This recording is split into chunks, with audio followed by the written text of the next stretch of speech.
All right, let's get into it. There's a political story from 20 years ago that's suddenly back in the headlines, and, it's causing quite a stir. So today, we're going to cut right through all that noise and take a look at the actual, verifiable history of the Parliamentary Friends of Palestine. Let's see what the record really says. So, a political story that's 2 decades old has just exploded back into the public conversation, and it's sparking a ton of debate. The big question for us in this explainer is pretty simple. What are the actual facts behind how the Parliamentary Friends of Palestine got started, and who was leading it back then? Let's dig in. Okay, to really get this story, we first need a little bit of context. It all starts with something called a parliamentary friendship group. So, what in the world are these groups? Well, think of them as informal clubs for politicians, often from totally different parties. They might form a group around a specific country or a shared interest, like, science or sports. The absolutely crucial thing to get here is that they are not official committees. They have zero power to make laws or set policy. They're really just there to get people talking and build relationship. Now, this slide shows a really important distinction from that time. See, the Parliamentary Friends of Palestine, or PFP, was considered an informal group. And the reason for that was basically just procedural. Because Australia didn't officially recognize Palestine as a state, the group couldn't be formally registered as a country group. This little detail actually set it apart from other officially recognized groups, like the Friends of Israel. Okay, with that background in mind, let's get to the main event, the actual founding of the PFP, way back in 1999. The record here shows a pretty clear timeline.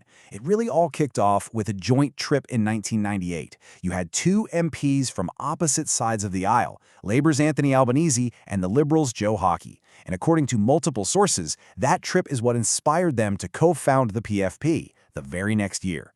Albanese took on the role of secretary, while another Liberal, Ross Cameron, became the group's very first chair. So let's just run through a quick fact check on this. Was Albanese a co-founder back in '99? Yep, verified. Did he establish it with Joe Hockey? Also verified. Was he just a backbencher at the time? Yes, he was. He wasn't in the shadow cabinet or anything like that yet. And was Ross Cameron the first chair? Also verified. All of these core claims are confirmed with super high confidence from multiple sources. But the story doesn't end there. Let's fast forward a couple of years, because the leadership of this group started to shift. The sources show a really clear sequence of events here. First, Liberal MP Susan Ley gets elected to Parliament in 2001.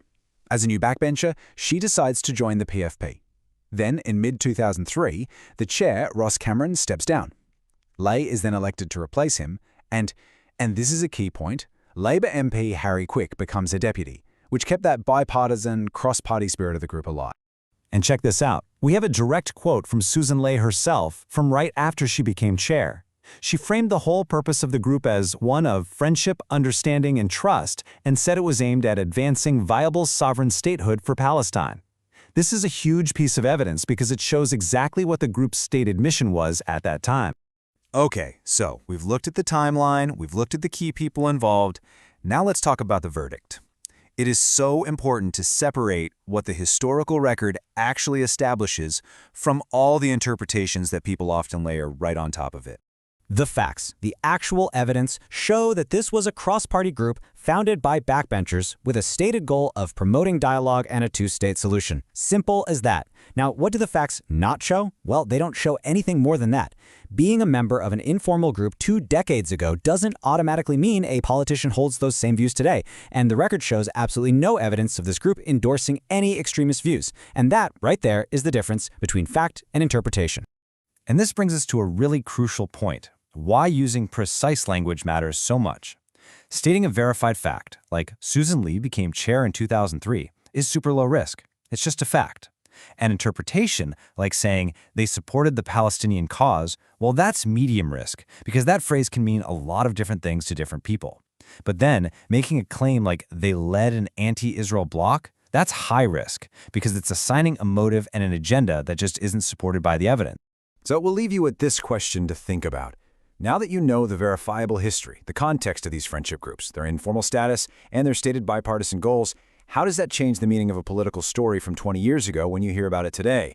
It's a really important question to ask ourselves anytime the past gets brought into the present. Thanks for joining us.